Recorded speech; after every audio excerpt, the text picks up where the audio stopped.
The word of Yah is the authority and standard for righteousness and the righteous. All of Yah's instructions are righteousness declared by the heavens. All of Yah's instructions are righteousness declared by the heavens. All of the righteous do what is right in the sight of Yah. All of the righteous do what is right in the sight of Yah. According to the testimony of Bereshit, Genesis in the English translation. Abraham physically left the land where his relatives were, as he was instructed to do by Yah, physically built an altar to Yah, called on the name of Yah, physically moved his tent as Yah instructed him to survey the land, and physically gave a portion of his increase to the priest of Yah. Yah knew that Abraham would command his children and household to keep his way, to do justice and judgment. This is the first recorded mention of Yah's way. From the beginning, Yah's way has always been to do judgment and justice. Abraham's physical acts, Abraham's works, are consistent with righteousness. In addition to these works, he also lived faithful to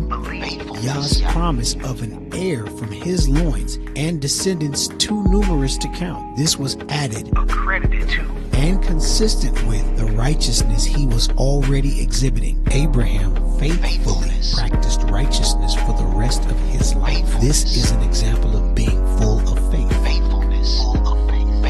According to Yah, he obeyed Yah's voice and kept Yah's charge, Yah's commandments, statutes, and Yah's Torah instruction. laws. I can find no mention in the testimony of Abraham's life where the invention of Christendom, Known as Abraham's righteousness, not because of what he did, but because of what he believed alone. can be found. According to the testimony of 1 Kings, David physically did that which was right in the eyes of Yah and turned not aside from anything that Yah commanded him all the days of his life, save only in the matter of Uriah the Hittite. This account of David does not exclude the instructions that Yah gave Israel to have their sins covered, transgressions forgiven, and iniquity not be counted against them by Yah. Consider Leviticus chapter 4. In Psalm 32, David affirms it as blessed. David is not affirming in Psalm 32 the invention of Christendom, that those who do not live faithful to Yah's instructions are blessed by Yah, having their sins covered, transgressions forgiven, and iniquity not counted against them. Through grace, they have faith alone and believe on Jesus. David is not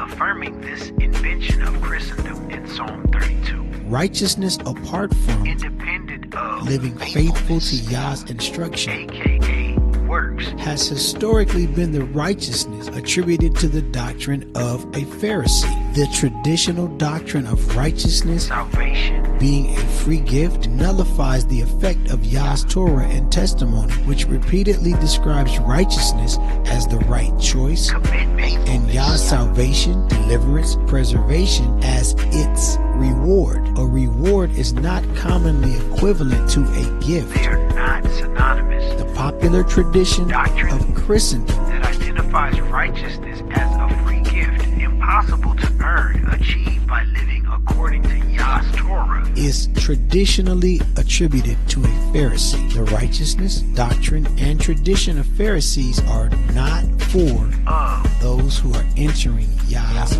kingdom. Be aware and beware. All of